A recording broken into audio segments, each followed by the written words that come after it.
What's up? What's up?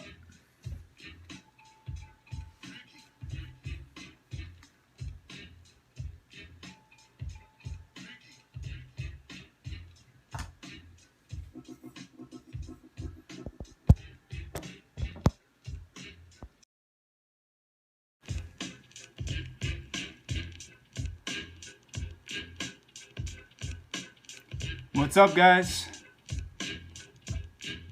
Happy Friday evening. You guys ready to kill it? There's the message right there. Can I get some shares? Can I see some shares?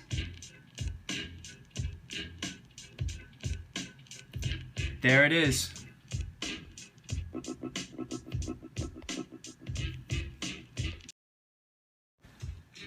Got some Biggie, got some coffee. What's up, guys? How was the week? Guys, listen up. We're gonna have a fairly quick session tonight. So if you could invite as many people as possible. Right now, we're gonna try and blast this out in 30 minutes. All right? Where's everybody from? Roll call, roll call. Where's everybody from? Tony's in the house. Where's everybody from? Where's everybody from? North Jersey. Yvette, what's up? New Jersey. Northeast is representing. You guys just got in here. Did you see the coffee cup?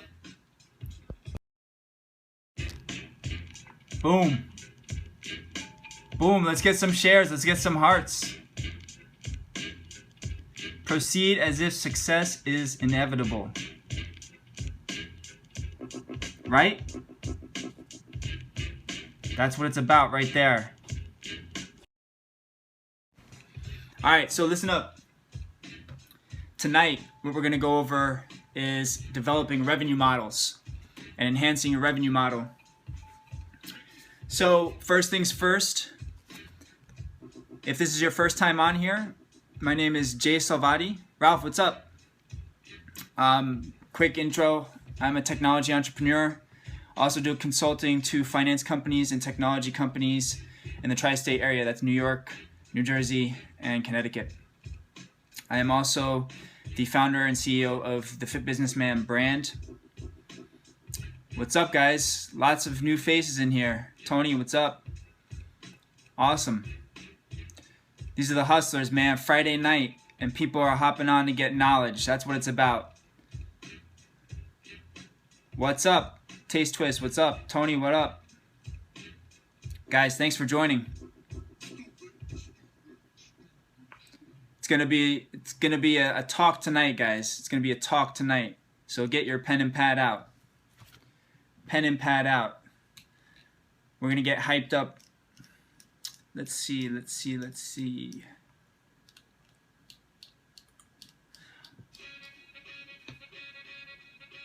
Get a little hip hop. Alright, so first things first, let's go through the notes real quick. If you're new to this is called the Startup Warplan.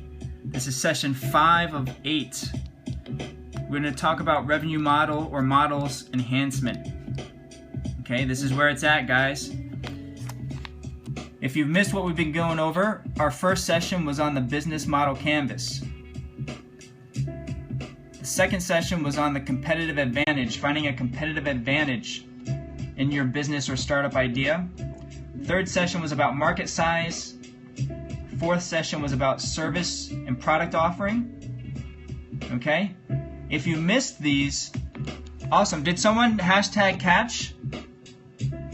I believe I saw that out of the corner of my eye. It was disappearing. Can someone yeah, thank you. Thank you, Perla. Thank you, Yvette. So basically, all these last 3 are all on catch. you guys can catch them. I believe the service product offering might still be available because it's still within that 24-hour period. But I will go back and catch the business model canvas later on, because that was pretty much the foundation to everything we're talking about. So once again, if you're new, Instagram, Periscope, and Snapchat is where you can find me, all under the handle Fit Businessman. Catch will basically take the stream and store the stream in HD format with perfect sound and perfect video quality. So if you guys are getting any interference, if it's not that clear and you miss something, you can always go to catch.me/fitbusinessman. That's where you can find all of my catches. So I did the intro, we did the catch. Guys, tonight's heart goal is 25,000 hearts. If you do think you're getting up around 300 or 400 in the heart area, all you have to do is log out of this room. You don't have to log out of Periscope, just this room, and then come back into the room and it will start counting them again. Alright? So it's pretty simple. If you're giving a lot of hearts, halfway through, just go out of the room and then come back into the room, and then those hearts will count, because if you give over 500 hearts, then Periscope does not count those hearts. Alright? Right, 500. I've seen that sometimes, for some people it goes over that. I'm not sure if Periscope has different limits depending on how many followers you have, or whatever that might be. Alright? So guys, right now, if you could invite everybody you know right now, that would be awesome. Before we get into the madness. Alright? Because once we get going, we don't want to stop. Invites, guys. Let me see some invites here. We want our friends to come along with us, right? We want our friends to have knowledge too. Thank you, Vet. OTG, how you doing? Alright. So, we're going to get started, guys.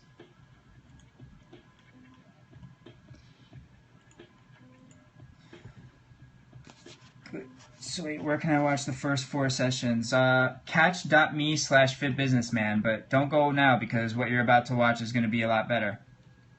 Thanks for inviting, Ralph. Cody, thanks for inviting. Alright, so guys, check this out. Today we're going over the revenue model, which is basically your framework for generating revenues. Okay? Keyword framework. Okay? All framework is basically a process. Okay? That's just basically the same process that you're going to use. This framework can be applied to any business. Alright? So your revenue model framework, you should be able to go into any business and use this to basically get money into your bank account. That's all it is how does money flow into your bank account, and why is it flowing there? Okay? Now, I want you guys to check out this quote by Thomas Edison. When he was asked, you know, what's your criteria for inventing things? This was his quote. This is so badass. Listen to what he says. Anything that won't sell, I don't want to invent. Its sale is proof of utility, and utility is success. I think that's an awesome quote, because what happens is, to people that are new to either sales or people that have ideas about their business, essentially they become shy about their idea, right? They're not too sure that they want to present their idea to people. They don't know if their idea is going to work, so they're not aggressive in getting it going. And so the key idea here is utility, okay? And what is utility? Utility is it's useful. It's useful to society. And so this is what he believed. He believed that it's our social responsibility to use our skills and create utility. Okay? He believed that. And because he believed that, that is why he became such a successful inventor. Because he believed that what he was doing was benefiting society beyond what it was providing monetarily for both himself or people that may have been licensing what he was using. Okay, so what is the what is the revenue model, and what does it generate? What are we thinking of here? It's going to tell us 4 important things. That is, which revenue source to pursue. Okay, like I said, we have a finite amount of resources. We cannot pursue every single business, and we cannot pursue every single opportunity. We have to put our time, our money, and our energy where we're going to bring in the fastest revenues. Well, it's good, Sonny. So, the next thing it's going to tell us is what value should we offer in our business. Okay? So, we can provide value in many different ways. We talked about product-based versus service-based yesterday. Okay? And why service-based for most people is going to be an advantage. Right? The service-based, while it didn't have as much potential, a service-based business could get started with very little money. Okay, and it does not take a lot of time to develop.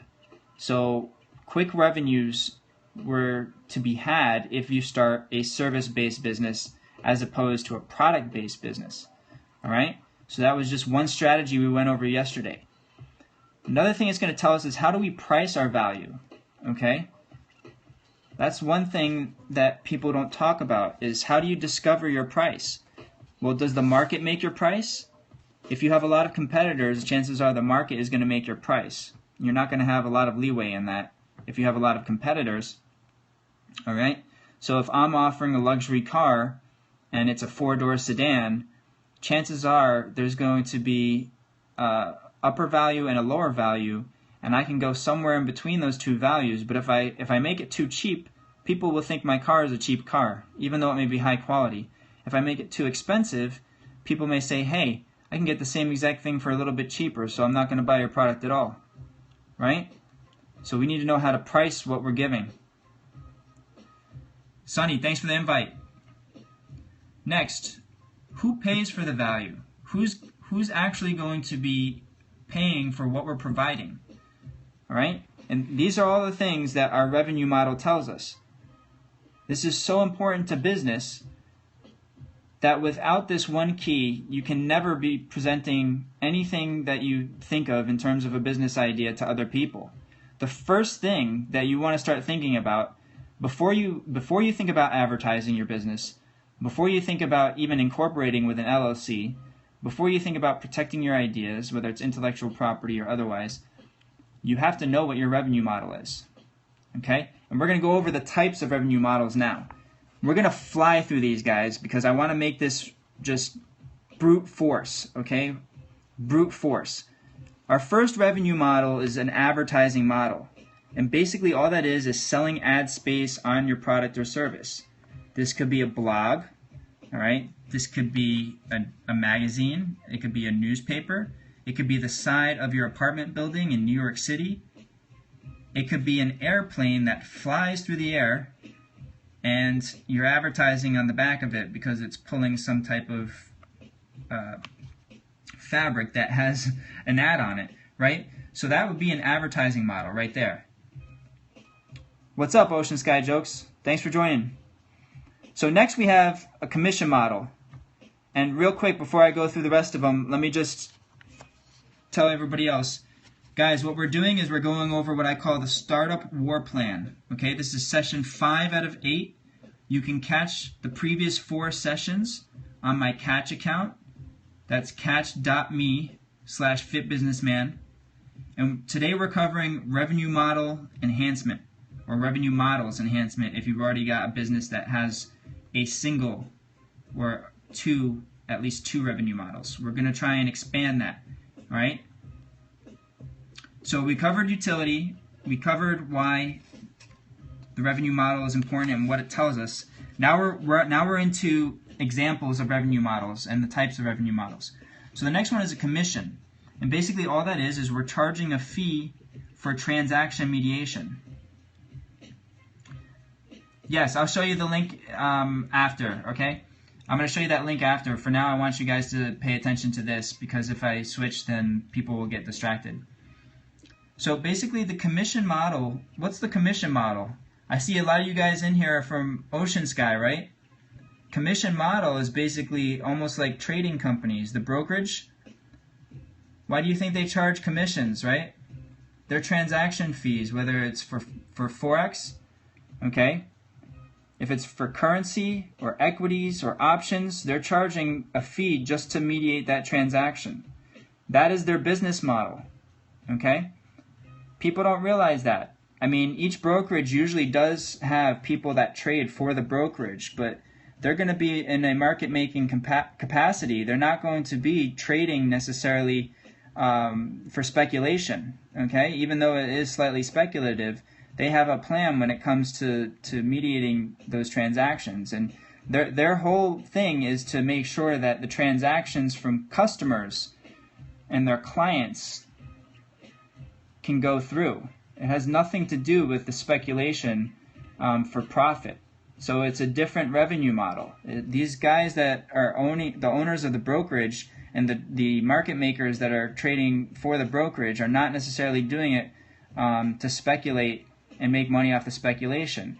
They're speculating because they want the transaction to go through, and they want to be able to charge more commissions. So it's all about getting more commissions from a brokerage standpoint. So then we have the fee-for-service model, okay? And that is basically charging per amount of service, right? When you think of this, think of per-minute phone companies, all right? So if I want to buy 100 or 500 or 1,000 minutes or 2,000 or 5,000 minutes on a phone card, I'm just paying for the amount of service, nothing more, okay? That would be a pure fee-for-service model. That's another way that you can think about generating revenue. Then we have the licensing model, okay? Business retains the copyright, but it's going to charge for the usage. All right, think Microsoft Windows, right? When you buy Microsoft Windows for your computer, and basically a lot of software companies go off of a licensing model, okay? So you download the software, but you're just licensing that name. You don't own any part of Microsoft Windows when you do that transaction, okay? So that is the licensing model. And within the licensing model, there's different models, okay? So there's shareware, there's what's called donationware, there's what's called nagware, crippleware, and a freemium model, okay? Now, I don't want to go into detail with these, but the fact of the matter is you can go online and you can look up these different models. They're basically all different, I would say, slightly different paths of the licensing model, okay? But you could also license intellectual property that has nothing to do with software. You could, say, license the patent to a seatbelt, okay? You could license the patent to Brembo brakes, or, you know, anything that's going to be used in the consumer market, you would just license that. Aloha money, what's up? So licensing, a lot of people don't talk about because it's something that seems very confusing if you don't have access to law professionals, right? But licensing can be very lucrative because essentially what you're doing is you're creating monthly income over and over. Also, music in itself, all right? Commercials, when they go out and they're making commercials, they can go out and license a particular song to play during that commercial. And so that's creating revenues for the artist. So licensing can be very lucrative. Then we have a markup model, guys, which is basically what Walmart does. Okay, they're going to buy a product for as small a sum as possible and mark it up and sell it to consumers. Right there. Yes, licensing is mailbox cash. If you guys have never heard that term, it's basically sit on the couch and wait for your mailman and he delivers checks every single month. Not a bad way to go. However, the amount of work that it takes to get something worth licensing can be an enormous amount of work. So the idea is that you put in your work early and then you create a lot of leverage later on in life, mostly time leverage, right? So ask any artist, whether they're a rock star or a rapper, ask them if licensing works. It works pretty damn well. it works so well that people get too cocky and they go out and spend too much money. So, like I said, markup model, back to the markup model, guys. Wholesale and e-tail, basically buying things online, okay, before reselling a product. The business buys the product, marks it up before reselling it. All right, we went over that. So there's different examples of that. E-tail is basically, you know, a subset of some type of e-commerce, but it's important to keep in mind what the actual markup model is. And it's basically just taking one product, you're buying it for X price, and you're going to resell it for Y price. And so your revenues will always be a result of that margin. Okay? So then we have production model. All right? That's a business that creates a product and sells direct to consumers. Okay? So an example of that is like a paper mill. Okay?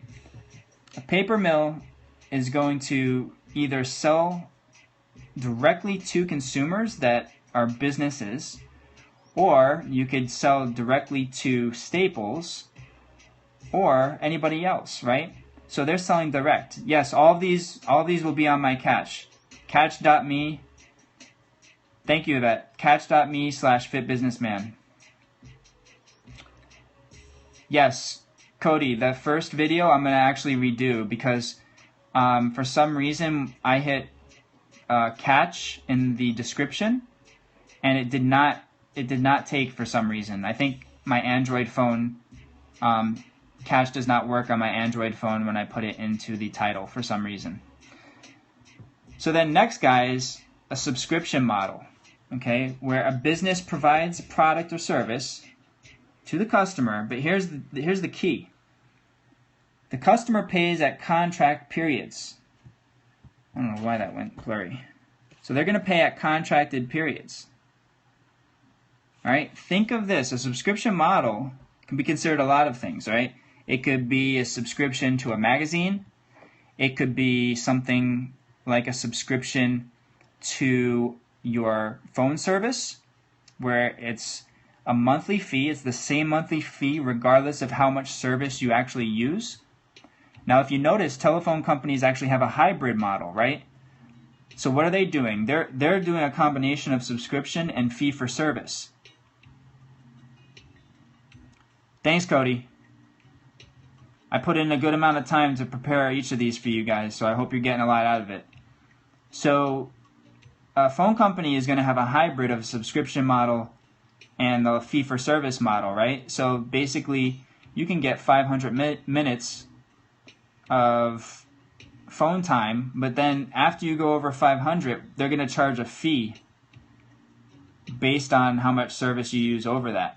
And the fee actually tends to be more, right? Because what they're trying to do is they're trying to get you to buy a higher subscription price, right? It's very clever. So they're basically layering one revenue model on top of another. And guys, that's exactly how you enhance your revenues. This is once you have a fairly mature business, guys. This is once you've already gotten your proof of concept.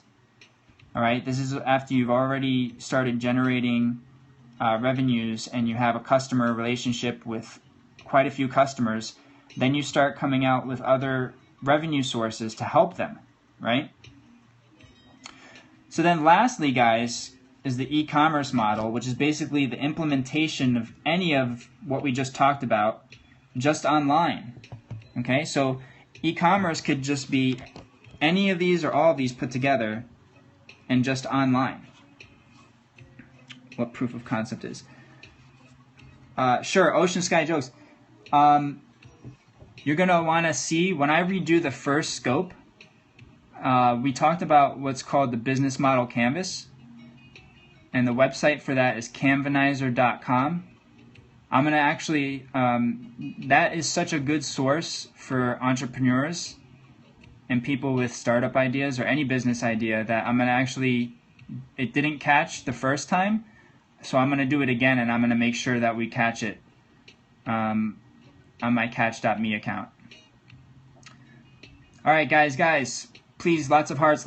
If you could invite a lot of people, we're gonna do. Thank you, Perla. We're gonna do a Q&A. Thank you, Yvette. So like I said, I wanted to go through this quickly.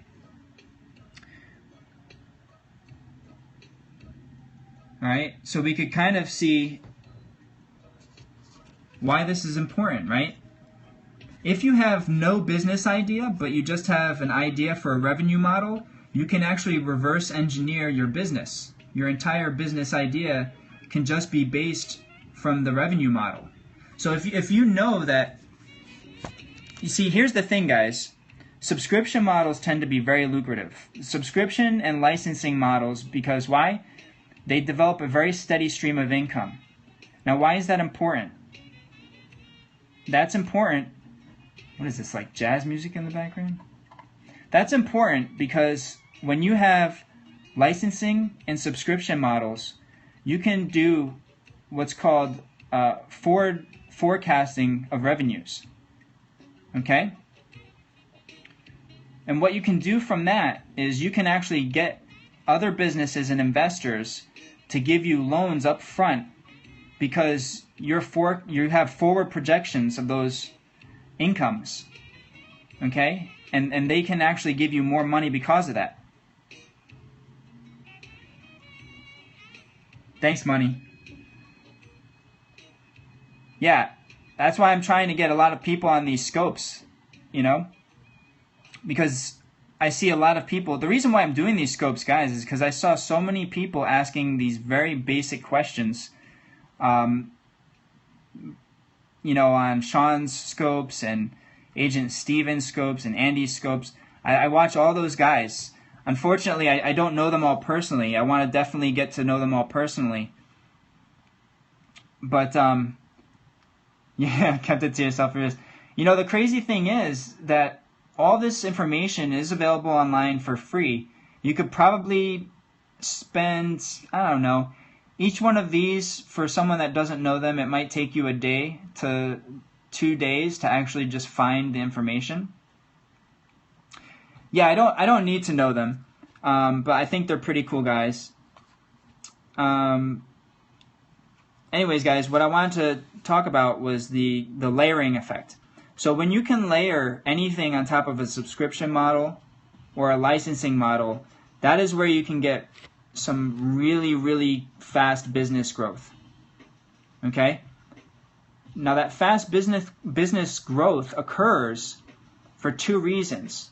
The first reason is that because you know how much money is coming in terms of revenues, you can actually know exactly how much you want to spend on advertising, and you won't have to worry about coming up short month to month when it comes to paying your employees or taxes or lease agreements or anything like that. If you know ahead of time that you're expecting a certain amount of revenue to come in, it's an extremely powerful thing. Your business can grow extremely fast because of that. Yes, these guys, these are basics. Like, these are basics to most investors. Most people that are in venture capital, they will, if anyone looks like a deer in headlights when they start mentioning this stuff, you're guaranteed to lose the investment. I didn't see that, sorry. So these are the things that when you go on Shark Tank or you're presenting to any VC, not just Shark Tank. And by the way, when you present to people for money, it very much is like on Shark Tank. Yeah, that's a nugget, guys. That's a nugget right there. Sure. Let me zoom this out right here. If anybody wants to take a screen capture.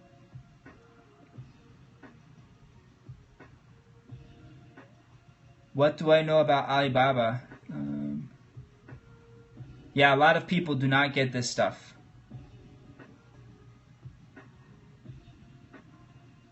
What I know about Alibaba is that I would have loved to be on their initial team. Put it that way. So basically, Alibaba, what are they doing, guys? They're manufacturing, and they basically have a markup model. I don't know exactly what they charge the manufacturers to be on there, but I'm willing to bet that they're going to charge the manufacturers a subscription fee to even be featured on Alibaba. Yeah, what you'll find, guys, is a company that's generating $1 billion or so in income is probably doing quite a few of these at the same time. Okay? And so mature businesses will find ways to use all of these revenue models. As a matter of fact, that would be a cool homework assignment. Try and find how many businesses use every single one of these. Right? I can actually think of one right off the top of my head that uses pretty much all of these in one way, shape, or form. Bloomberg LP. Okay? Guys, go online and Google how much Michael Bloomberg is worth. I'll do it right now. Is he in the 20 billions yet?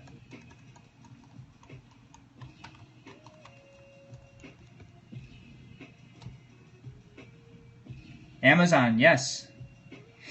Amazon's doing a lot of these, right? So Michael Bloomberg is worth about $35 billion right now. So do these revenue models work? Absolutely.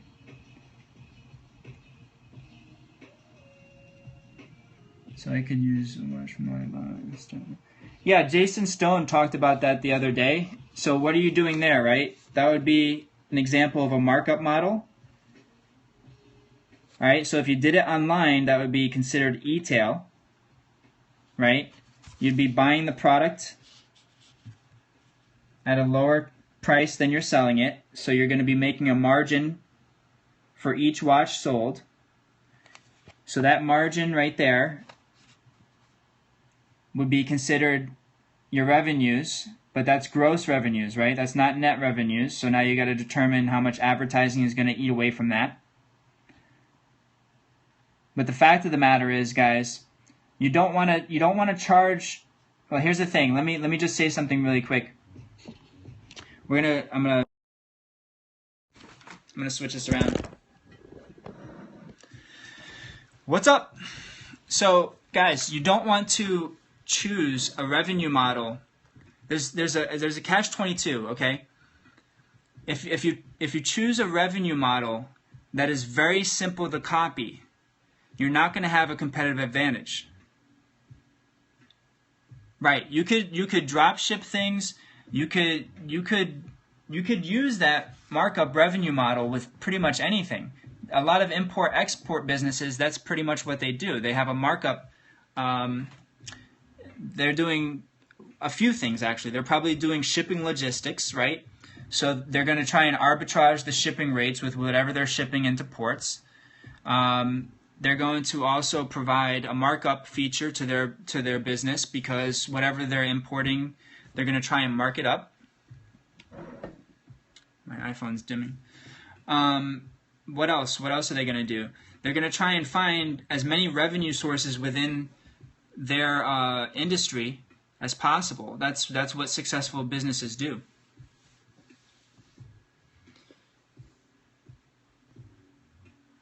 Expedite revenue growth via market share. Yeah. I mean, some businesses will do that. Some businesses will just try to take as much of the market as possible without, and they'll not worry about having net revenues. They'll just spend as much of their revenues as possible to take up the market share. That might work. If your business is going to be around for a while, and it's not an opportunity that's just based on a certain time period, that works. Is that what you mean?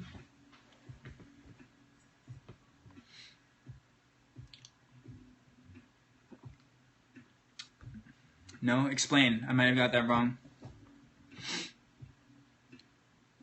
For something that can be easily copied. What you're saying, grow revenues, grow market share, so this way you can just try and push other people out? Yeah. Yeah, you can try that. You can try to push other people out. Especially, you know, who knows? Let's say you have really good credit. If you have really good credit and you can find a way to have slightly more margin than your competitors, then taking up market share is going to be a lot easier, you know? Are we talking about two different things or what? Yeah, Netflix or Blockbuster. Guys, that happens all the time in business, you know? It happened to IBM. Look at IBM.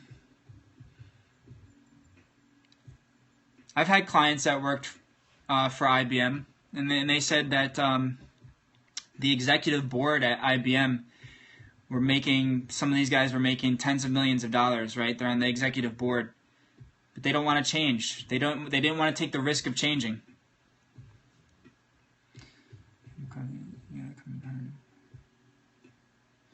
Yeah, yeah, and it might be easy if let's say that the established businesses in that market are kind of sleeping, just resting on their laurels. You might be able to come into a crowded market.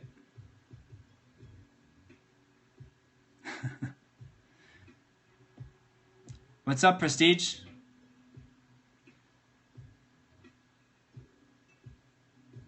Money don't sleep. It doesn't, man. We're up talking about revenue models while other people are out partying. It's not a bad thing to party, but hey, man, if you're so comfortable that you can party, more power to you. Hopefully it's on a yacht, that party. If it's not on a yacht, maybe you should be working. It all depends on what you want. It all depends on what you want. Yeah, Sean's a great guy. I think, you know, he's like everything we've been talking about, guys, it depends on how much energy do you want to put into it. You know, Sean's good enough with, you know, where he's at in life that right now maybe he doesn't want to put any more time into it. If you build your business big enough to the point of where it gets acquired for a lump sum, you have to put substantial work into that. And sometimes you need a few years off. Some of these guys that sell these tech companies, you know, even if you get lump sums anywhere from 20 million upward, chances are you don't really need to work anymore. Especially if you live below your means, 20 million is more than enough to retire on right now. Depending on where you live. If you live in New York City or if you live in LA, it's not. But if you live anywhere else and you live below your means, you don't need to make too much money before you can rest. But some of these guys, they'll take 1 to 5 years off, just kind of let their brain recuperate, get their health back, get their fitness back, catch up on sleep, take some yoga classes, travel the world, you know, and then come back with another idea, you know, and then go hard with another idea. You don't have to go hard 100% of the time. Just while you're trying to get your stuff going, then you go hard 100% of the time. But hopefully, if you're not doing what you're doing to provide immense value and get immense leverage out of that value, you'll eventually get burnt out. You need to have some break. Yeah, guys, let's invite some people. Let's give some hearts. I appreciate it. How many people are going to use what we've discussed so far? These 5 sessions, I'm willing to bet that you guys will be challenging some MBAs with their knowledge. Excuse me. This knowledge will keep you from making so many mistakes, guys. Keep you from making so many mistakes.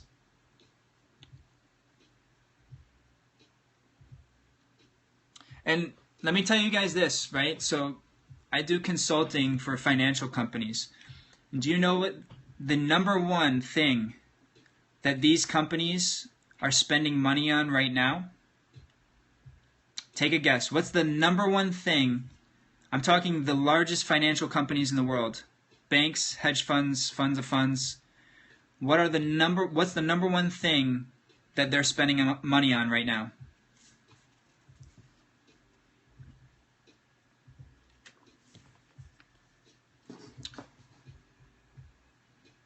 Take a guess. Take a guess.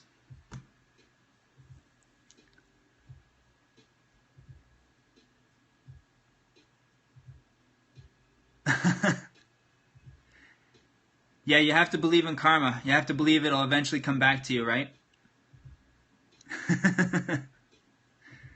Plus, it pushes you to discover more, right? Right, money? It'll push you to discover more. If you teach, you'll be forced to discover more somehow. Right? Because you got to stay on your toes. If you're always trying to get a competitive advantage, you got to constantly be hungry for knowledge.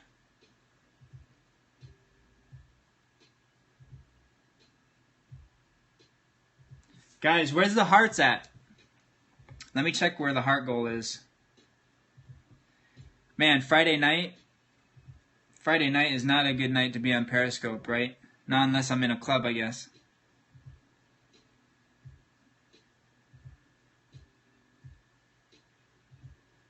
Guys, one more follower and we hit 500 followers. So you have to invite everybody you know right now. Invite everybody. Yeah, you know what? I don't even pay attention to that anymore. Because I've gotten so much of that in the last few years with presenting my ideas.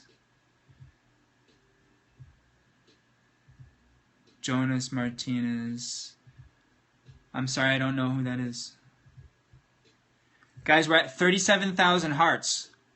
So should I stay online all night to try and get to 50K? Oh, I'm assuming he's very popular.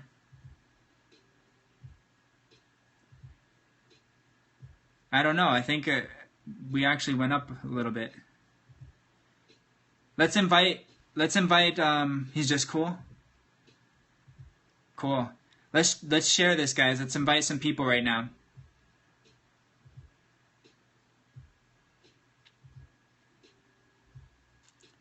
So, any more questions about what we discussed, guys? Let me record his name down. I'll check him out. What's his name? Jonas Martinez? I probably butchered that. I wasn't paying attention. How long will I be here? It depends on if we still have engagement.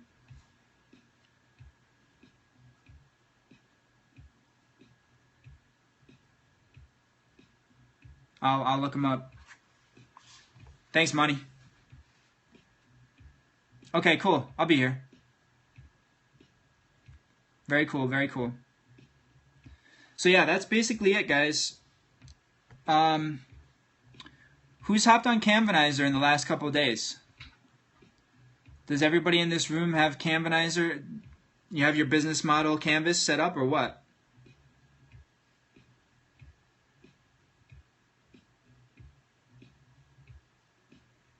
Yes, no? Not yet?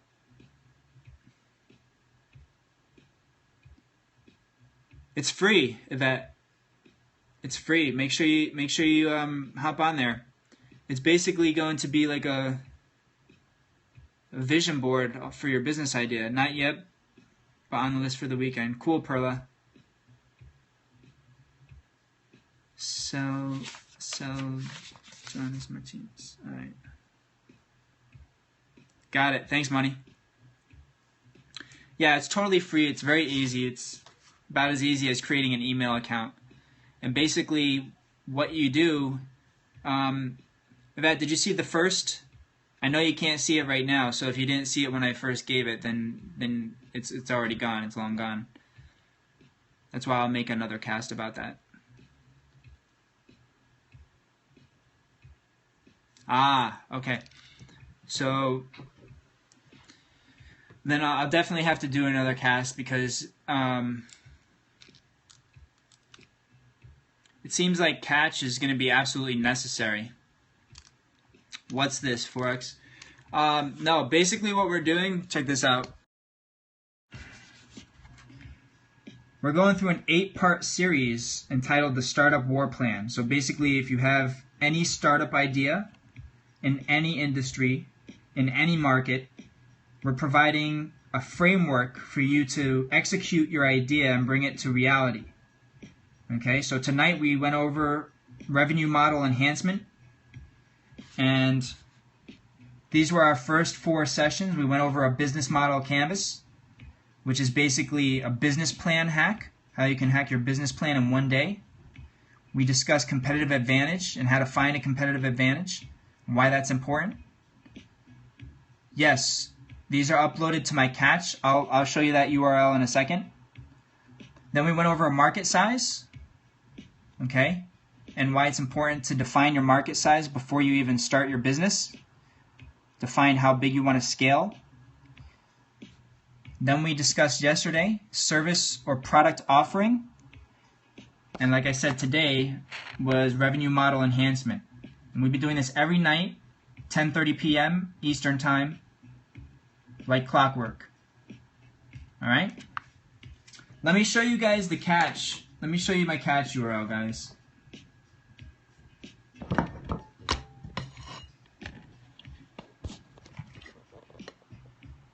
Can you see that URL? Catch.me/fitbusinessman. So you can see the 3 previous videos.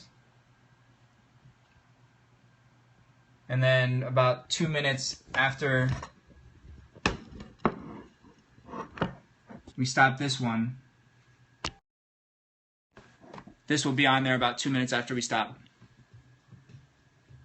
Cool. Heart it up. When you guys watch these on the replay, if you're watching it through Periscope, please give lots of hearts. Lots of hearts. We're trying to get 50K hearts, and we're trying to get 500 followers tonight.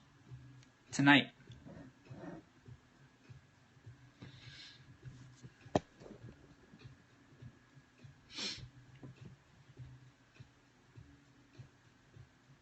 All right, guys. So, money.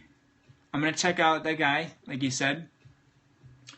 You guys have any ideas as to whether 10:30 works good or not? What do you think? Do you think 10:30 is a good time, or do you think that I should move it up a half hour, or what?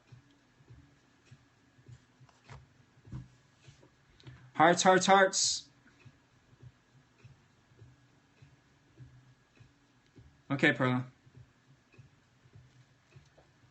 Alright guys, so listen up. It's Friday night, almost 11:30. I'm going to cut out. I'm going to get some work done. The question was whether or not 10:30 is a good time for everybody. Because we have the same group of people on here. I'm really puzzled as to why there aren't more people that are hopping on this, to be honest. Okay, awesome. I just keep thinking about all these people that are asking questions on everybody else's scope. It's baffling. They'll ask the questions, but then I'm basically giving, you know, every single answer they could ever ask. And it's like 7 people in the room. It's actually really funny to me. I'm wondering if it's because I'm not a popular guy, because I'm so strict and to the point. Sometimes I wonder if I was a little bit more charismatic. Maybe I would give the next scope from like, I don't know, the dashboard of a Lamborghini or something. I bet people will jump in then. I'll be like Ocean Sky. Yeah, they don't get it. They think everything's Lamborghinis and you know, beach houses. There's a little bit of work that has to come before that. Nobody wants to focus on the work. Forget the work. I want the Lamborghini and the beach house before the work, right? And then they get bored of that in 1 month. Right. Well, maybe I need to be more salesy. Maybe that's what I'll do. I'll start approaching it. I'll hop onto my multi-monitor setup, and we'll start trading some currency. I'll go one-on-one with Ocean Sky. We'll see who wins that. He's a smart guy. I think I could beat him, though. Actually, I know I could beat him.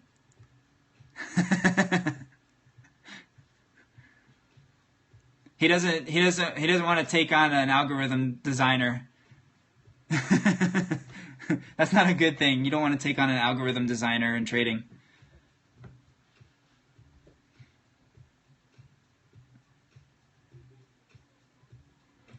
So, Money, you're on the West Coast, right? You were, I can't remember. I think it was you that was on the West Coast. You stacked with ideas for currency trading or trading in general? Right, you were in Newport Beach, right? No, sorry. Who was it that was from Newport Beach? Someone said that yesterday.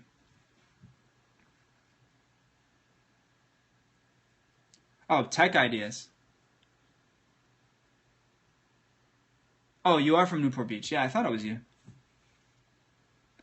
Oh, so you were saying no to currency trading ideas and yes to tech ideas. Um, yeah, I got a few because I pay a lot of attention. In consulting, you have to know what a lot of people are doing, and it just really never stops. So I'm constantly seeing what people are doing, and finance tends to be ahead of everybody else because these guys are just they're putting so much money into technology right now. It's disgusting. Yeah, I code. I code quite a bit. I haven't been coding lately because I've been developing my startup, and I miss it. I'm probably gonna code this weekend. I do miss it. This weekend I'm gonna do some Python coding. Blockchain, no. I was meaning to get into it, but I just don't see the Federal Reserve allowing anything to do anything that threatens the money system. I don't know. Yeah, blockchain is gonna have to do. You are talking about bitcoins, right? And Bitcoin blockchains and yeah, I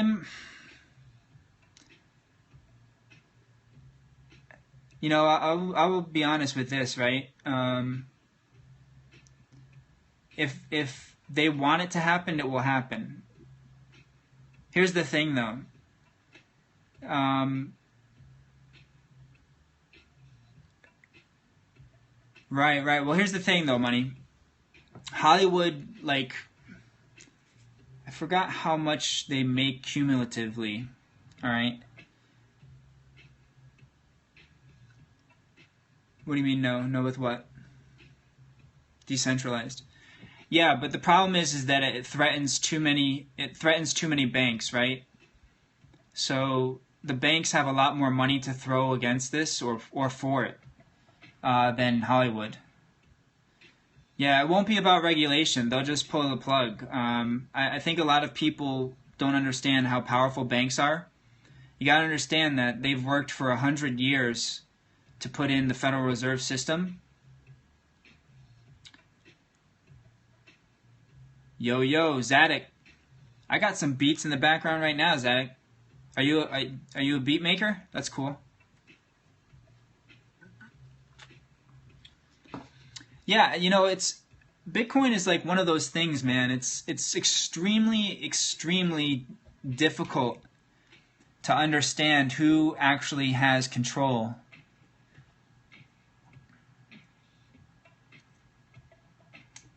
And now they're coming out with Litecoin and all these other variations of digital currency. Um, the whole digital currency world. The question is, if it's not centralized, is there still one entity that is controlling it? Who was it? I call them the Winkelsteins. Was it the Winkelstein brothers that had some absurd amount of Bitcoin that they had control of? The guys who got beat out for Facebook. they supposedly, yeah, they supposedly have some insane amount of Bitcoin, and were proponents behind the advertising and getting Bitcoin going and getting the network set up and things like that. You know, yeah, I'd imagine. You know, like I said, I don't know too much about Bitcoin in that regard. It's just, for me, I personally think that Bitcoin is too, you can corner that market. I don't want to be a part of any market that can be cornered that easily. There are people with a lot more technical knowledge than myself. I didn't see that. BTB.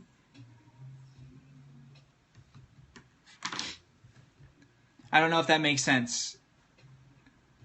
You know, I like the idea of Bitcoin.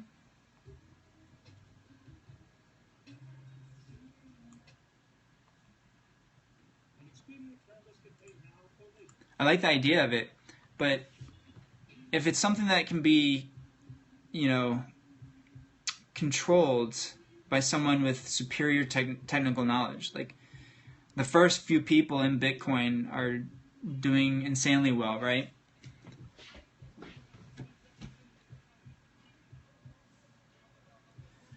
Right. I mean, if you corner that market, you could essentially make the whole market crash, right? And so let's say you could securitize against that. Let's say you could insure against a crash. There's a lot more money to be made against insuring a crash in Bitcoin than actually owning all the Bitcoin in the world. Do you understand that? So basically, you know, I do partly what I do is financial engineering, right? So if I was going to make a play in Bitcoin, forget owning every Bitcoin in the world. I'd rather securitize leverage on top of the Bitcoin and then control the market and make it crash and just collect multiples of what every Bitcoin in the world is worth. Billions, tens, maybe even 20s, $30 billion in a week. I mean, it's too, in my opinion, that could happen. That could essentially happen if someone has enough technical knowledge. Whereas the banking system, you know, it would have to be something coordinated across continents. You know, I mean, the bubbles, yes, they're not good. Bubbles will always come and go. That's not a good thing. However,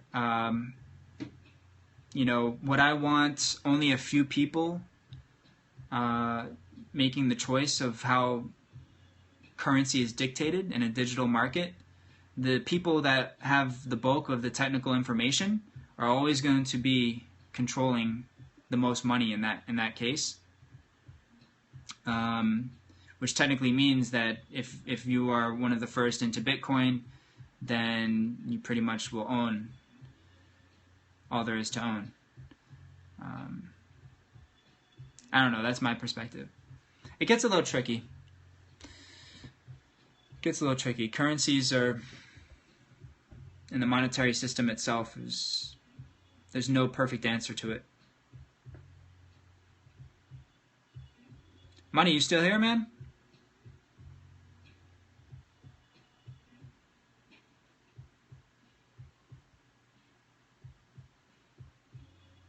Guys, thanks for the hearts. Where are we at? Yeah, I think he left too. We're at 38,000 hearts right now. So maybe we can get 2,000 more hearts? Hacking blockchain and its vulnerability. You know, a lot of people will say that, you know, first of all, there's no such thing as something that is unhackable. Okay? I don't believe that. I believe that anything that can be designed by a computer can be hacked by a computer. It might just take some time. Fact of the matter is that processing speeds are always increasing. There's always experimental processing that we don't know about that is not in the consumer market. Chances are that, you know, digital terrorism is going to increase, and those guys will be heavily invested in doing anything to manipulate currencies.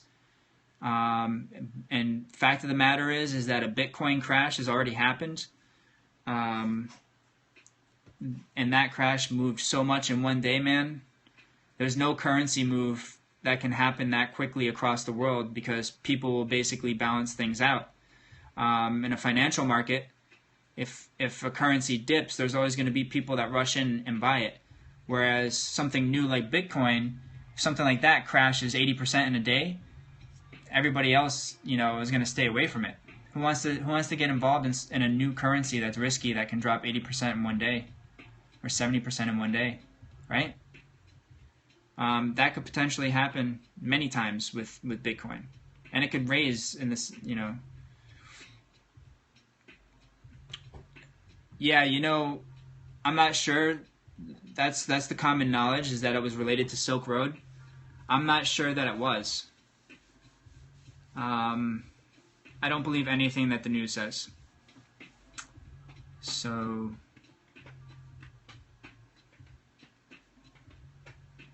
plus, here's another way of looking at it, right? If you had inside knowledge that a major player in that area, in that market, was going to get taken down and could potentially cause a crash, would you not front run that transaction? Right? I'm willing to bet that the exact timing of when that guy was going to get arrested was known by many people. And if no one front ran that, that would be surprising. So, knowledge is always power, especially in that case. But who knows? To be honest, there's not enough knowledge about it yet, I don't think. Anything digital is vulnerable. Anything digital is vulnerable.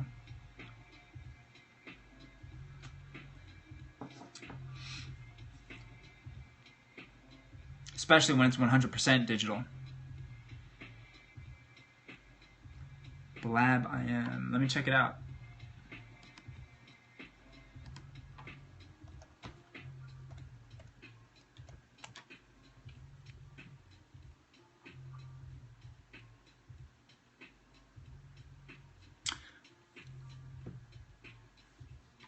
I think my network's slow. There we go. It's pretty new.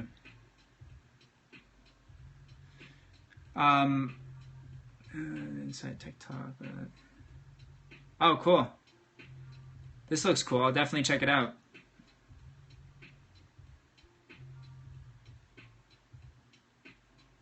It's starting to get to the point, and I just noticed this with Periscope, that it's just like technology overload. There's only so many apps that you can pay attention to. It's like even Quad. It's kind of like I signed up for Quad, and I'm getting ready to delete it off my phone. Yeah, that's cool. I think I just saw this recently. But, I'm kind of like, ugh, not another app. Please, not another app. Oh, it's insane. I had to mute everything.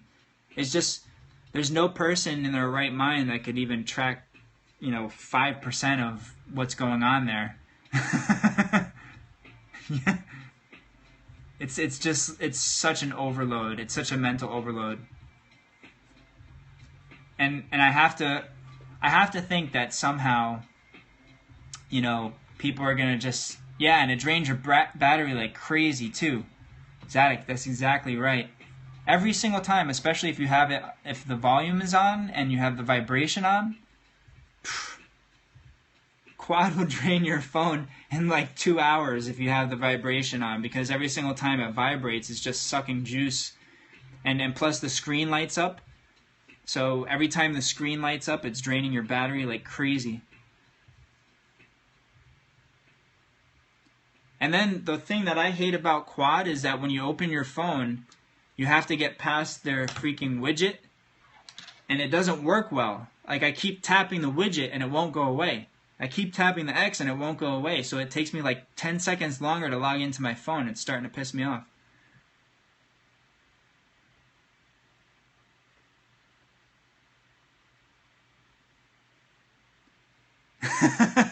It's like user feedback. We're gonna write an email to them. All right, guys, we're at 39,000 hearts. Let's get 40 grand. Come on. Right there. See, we need one more follower, guys. Let's invite all the followers we can.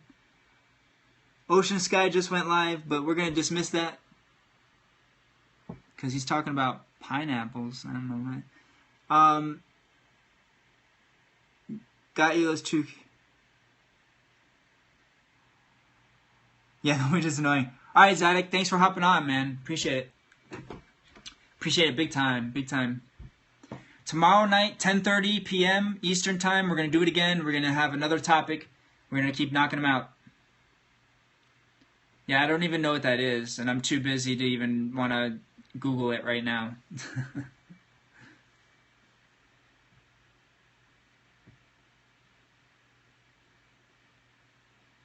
But yeah, it's like, look at the notifications, man. It's stacks on stacks of notifications. It's like, how many more apps can I afford my attention span? All right, I'll see you tomorrow for sure. It's information overload. It's like the technology was created to cure our information, lack, right? But now all it's doing is creating an overload.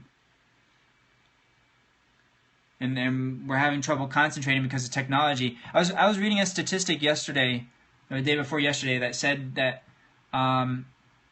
you're something like, you're likely to get only 38% or 35% of the work done that you would have got done if you have Facebook on your work computer.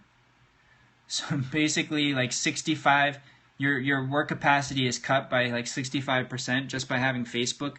Just by having, it doesn't have to be showing on your computer. Just by having it in a tab, it's going to make you 65% less likely to get your work done.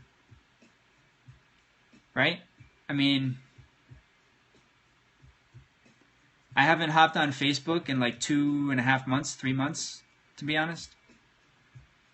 And every single time I have to sign up for a new app that asks me to log into Facebook, I'm like, because I know that I'm going to get 500 messages as soon as I log in.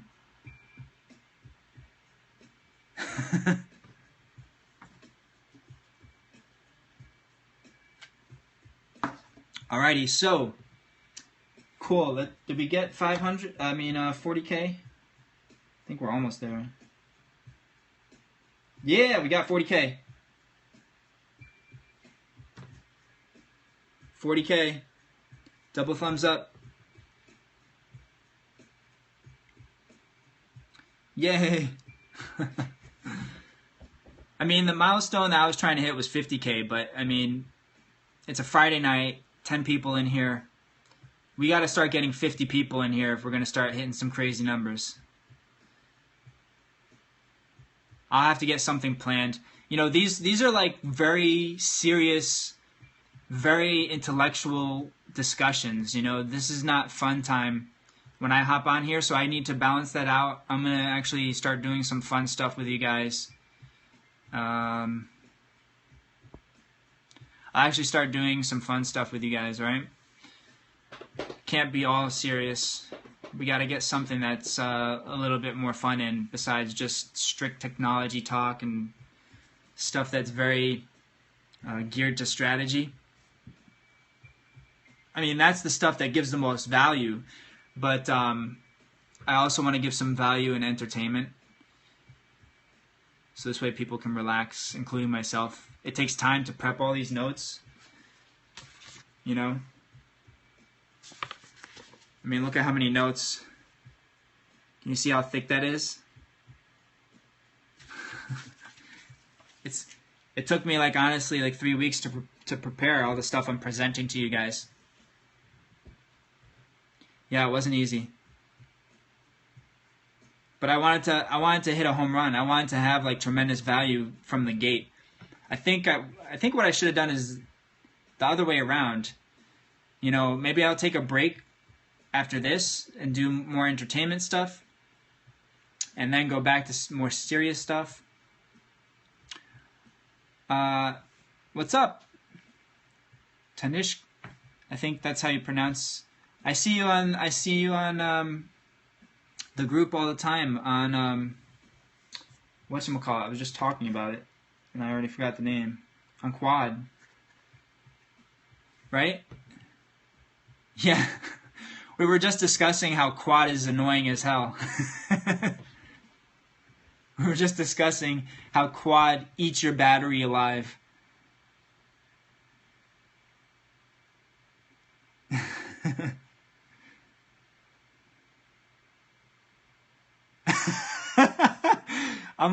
There is no one that's going to be like, oh, I just love getting 100 notifications per hour.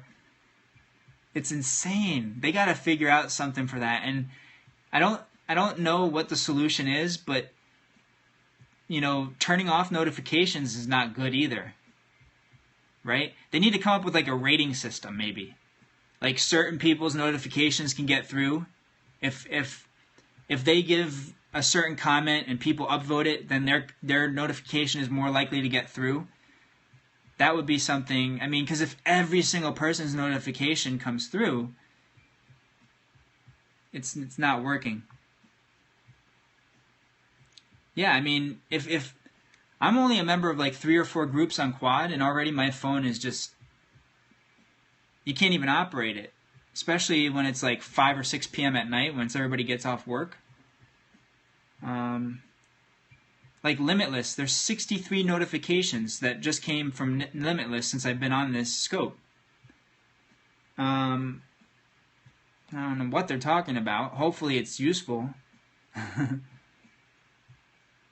But it's like, if I wanted to chat about useless stuff, there's plenty of people already in my address book that I could just shout out to say, talk about average stuff.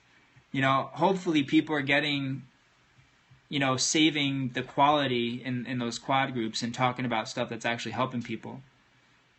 Right? All right, guys. Yeah. Yeah, I just went on there for like the last 3 days, so I don't know what it was like before that.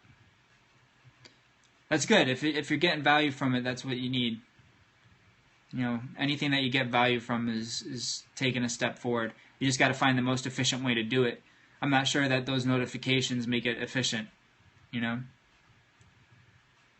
And then turning them off completely is kind of like not having the app at all. So it's like, I don't know. They got to find out of something. They got to find out a way around that. But anyways, guys, this is going to be on Catch, this cast. All of the previous casts or scopes, except for the first one, are currently on Catch.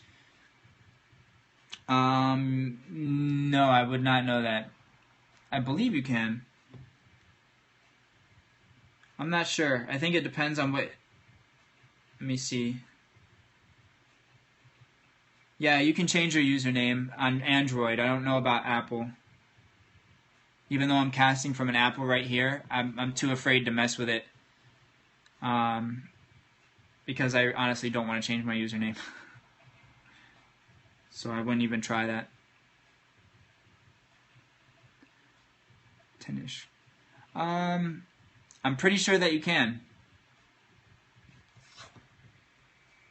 What do you have, Android? I'm pretty sure you can just Google that. They both just recently had updates, though. Android updated Periscope 2 days ago, and today iPhone had an update for Periscope. So chances are that what's written on the internet still applies, but it might be slightly different. I don't think they changed that. But you just hit the edit icon, and then it lets you change everything. Yeah, we hit 500 followers, guys. Why do I have both Android and Apple? Good question. Because Android Periscope cuts out a lot more than... Yeah! High five. Android Periscope does not work that well. I don't know why. The platform does not work well for Periscope. I can view Periscopes on it perfectly. I can watch any Periscope from my Android. This is a Note 4. I can watch any Periscope from it, but when it comes to casting from the Android, it overheats so fast that I literally can't do a 20-minute scope on it. Like within 15 minutes, it's so hot that it starts shutting down on its own. So that's where it is. All right, guys, we're going to call it a night. Guys, it's a Friday night around midnight. Which one do I like more? I like Android's interface a lot more. Is it all Android or just your phone? It's a Note 4. I'm not sure. Oh, is it just a Note 4? From what I understand, Samsung is usually the best version of Android. I guess that's a little bit subjective, you know, depending on what you like. I love the Note 4. But I have Googled online that Android, the operating system, does not play well with streaming video for a multitude of reasons. And one of them is that the processing tends to overheat the phone. And once the phone overheats, it starts shutting down processes, and it will actually shut down itself because it's overheating, which I guess if you don't want your phone to catch on fire, it has to do that. And they can catch on fire.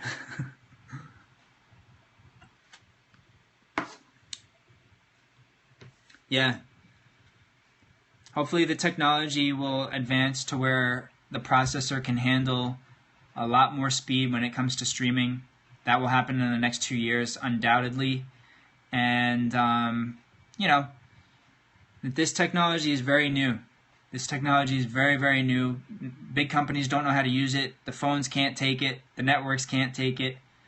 Marketers are just experimenting with it. So it's going to be a few more, I would say at least 6 months before you start seeing major advancements in streaming technology. Because they're putting money into it right now, but it's going to take 6 months to see the effect of that. All right, guys. Paul, I'm ending the cast right now. You can come back tomorrow night, 10:30 p.m. I'll be giving session 6 out of 8 of the Startup Warplan. This session and the previous 4, this is session number 5, you can find on catch.me/fitbusinessman. Let me show you. This particular session, though, please watch the replay and give massive crazy hearts, okay?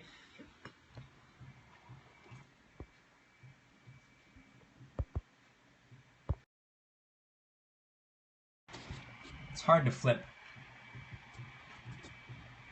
Catch.me/fitbusinessman. That's where you can watch my previous 3. And the one you're watching now is number 4. Oh, no, sorry.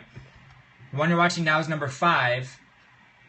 And that's 4, 3, and 2. Number 1, I need to get up on Catch. We're going to recast number 1 because it didn't work. All right, so this is number 5 you're watching now. 4, 3, and 2 are on my Catch. Catch.me/fitbusinessman. All right, guys. Hey, thanks for joining me tonight. Looking for a site to catch up. Yep, that's it right there. That's where you can find everything. So tomorrow night, 10:30. Thank you, Yvette. I want to bring massive value again tomorrow night. Tanish, I'll see you guys on the chat. Hopefully, nobody's blocking me in terms of notifications on Quad. And, you know, we'll basically, my Quad is #TeamFit. TEAMFIT. #TeamFit. One word, no spaces. Okay, guys? So have a great night, and I'll see you tomorrow night. Take action on everything I said. Get your revenue model going. It's one of the most, if not the most important part of your business. And like I said, you can reverse engineer your entire business just off of knowing the revenue model that you want to get involved with. All right, guys? Have a good night.